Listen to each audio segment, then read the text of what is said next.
সকলোৱে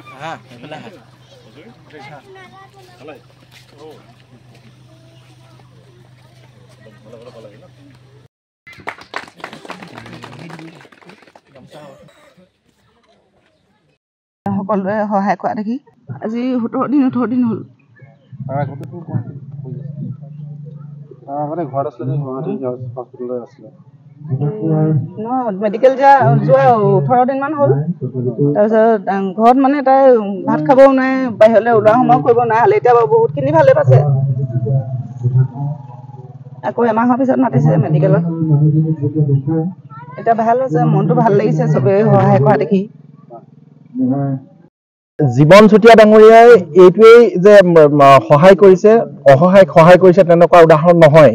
এই উদাহৰণটো আমি সৃষ্টি কৰি ৰাখিব বিচাৰিছো আৰু এই উদাহৰণ আমি শক্তিশালী কৰি ৰাখিব বিচাৰিছো। যিহেতু জীৱন চুতীয়া বছৰ বছৰ জুৰি এনেধৰণে বিভিন্ন ৰাস্তা পথৰ পৰা আদি কৰি কভিডৰ সময়ত বিভিন্ন ধৰণে সহায় সহযোগ কৰি আহিছে, সহায় সহযোগ কৰি আহিছে আমি দেখি আহিছো। কিন্তু তেখেতে কৰি অহা এই কামবিলাকৰ কোনো এটা এনেকুৱা এটা পৰিৱেশ নাই যে মানে দেখুৱাব পৰা শক্তিশালী উদাহৰণ তেখেতে মানে কিমান পাৰে সেইটো নাজানো। কিন্তু আমি চুঙাজানে যাতে চুঙাজানৰ এই ধনমানিজনীক উদ্ধাৰ কৰি আনিলে আৰু চুঙাজানে এইটো উদাহৰণ জাকত জিলিকা এটা উদাহৰণ যাতে অনাদি অনন্ত কাললৈকে থাকে, আমি তেনেধৰণৰ এটা চেষ্টা কৰিছো যাতে জীৱন চুতীয়া ডাঙৰীয়াৰ এই উদাৰতা, এই সহানুভূতিয়ে যাতে তেখেতৰ জীৱনত কৰ্মময় জীৱনত যাতে সুফল পাবলৈ সক্ষম হয় আৰু ভগৱানৰ ওচৰত যাতে তেখেতে মানে আশীৰ্বাদ পায় আৰু আমাৰ ৰাইজেও তেনেধৰণে আশীৰ্বাদ প্ৰদান কৰিছে। প্ৰথমে মই ক'বলৈ বিচাৰিম জীৱন চুতীয়াদেৱৰ আশ্বাসেৰে জীৱন চুতীয়াদেৱৰ বহু দুখে আমাক DMCHৰ পৰা মোৰ কন্যা শ্ৰী মৌচুমী হাতীবৰুৱা স্বাস্থ্যৰ চিকিৎসা কৰি আনিছে। যিখিনি কম জীৱন চুতীয়াদেৱৰ সুস্বাস্থ্যৰ কামনা তেওঁ সকলো পৰিয়াললৈ আমাৰ ফালৰ পৰিয়ালৰ পৰা ধন্যবাদ। তেওঁ ওচৰত আমি জীৱনৰ ঋণী হৈ ৰ'ম। ছোৱালীজনী প্ৰথমতে স্কুললৈ গৈ থাকোঁতে এদিন ককাকৰ লগত চাইকেলত চকাত ভৰি সোমাই তেওঁ ভৰিটো কাটিছিলে। কটাৰ বিনিময়ত আমি ওচৰৰ চিকিৎসালয় কিছুমানত দেখুৱাইছিলোঁ। দেখুৱাৰ পিছত আমি আৰ্থিকভাৱে কিছুমান দুৰ্বল, ইয়াৰ ফলত আমি চিকিৎসা কৰিব পৰা নাছিলোঁ। এদিন ফেচবুকৰ জৰিয়তে সুভাষ শইকীয়া দেৱ, আমাৰ চুঙাজানবাসী ৰাজীৱ বৰা, তেওঁলোক আহি আমাৰ ঘৰত উপস্থিত হৈ সুধিলে কিহৰ কাৰণে কি হৈছিল। তেতিয়া ক'লে যে মই এনেকুৱা এইবিলাক চাইকেলত সোমাইছিলে, যাব নোৱাৰা হ'ল। অলপ তেওঁলোকৰ শিক্ষকেও স্কুললৈ যাবলৈ মানা কৰিলে। তেতিয়াৰ পৰা 8-9 বছৰ দিনে পঢ়ি আছিলে ছোৱালীজনী। আহি আমাৰ ঘৰ পালেহি। তেওঁ ক'লে যে ছোৱালীজনী এনেকৈ থৈ দিলেতো নহ'ব, আমি তেওঁক উন্নত চিকিৎসালয়লৈ লৈ গৈ স্বাস্থ্যৰ কাৰণে চিকিৎসকক দেখুৱাব লাগিব। বৰ্তমান GMC পৰা আজি আনিছোঁ।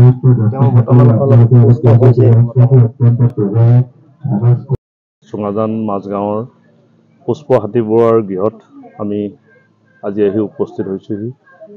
আজি আপোনালোক প্ৰায় সকলোৱে জানে যে আজি প্ৰায় 8 বছৰ অধিক সময়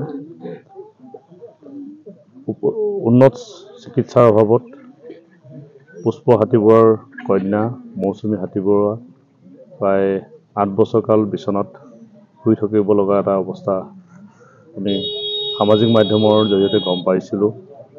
এই চুঙাজানৰ এজন সচেতন যুৱক সুভাষ শইকীয়াই সামাজিক মাধ্যমৰ জৰিয়তে আমাক আহ্বান জনাইছিল আৰু সেই আহ্বানৰ প্ৰতি সঁহাৰি জনাই আমি মৌচুমী গৃহত উপস্থিত হৈ উন্নত চিকিৎসাৰ আশ্বাস দিছিলোঁ আৰু সেই মৰ্মে আমি গুৱাহাটী মেডিকেল কলেজত যোৱা 20 তাৰিখৰ পৰা চিকিৎসাৰ ব্যৱস্থা কৰাইছিলোঁ আৰু এই চিকিৎসাৰ জৰিয়তে খুব কম দিনৰ ভিতৰত মৌচুমীয়ে খোজ কাঢ়িব পৰা হ'ল আৰু তাই মুখত যি আনন্দ আমি দেখিবলৈ পাইছোঁ যে আজি 8 বছৰ মূৰত তাই খোজ কাঢ়িবলৈ সক্ষম হৈছে আৰু আজি তাই যোৱা প্ৰায় 10-12 দিনৰ চিকিৎসাৰ অন্তত আজি গৃহলৈ আহিছে।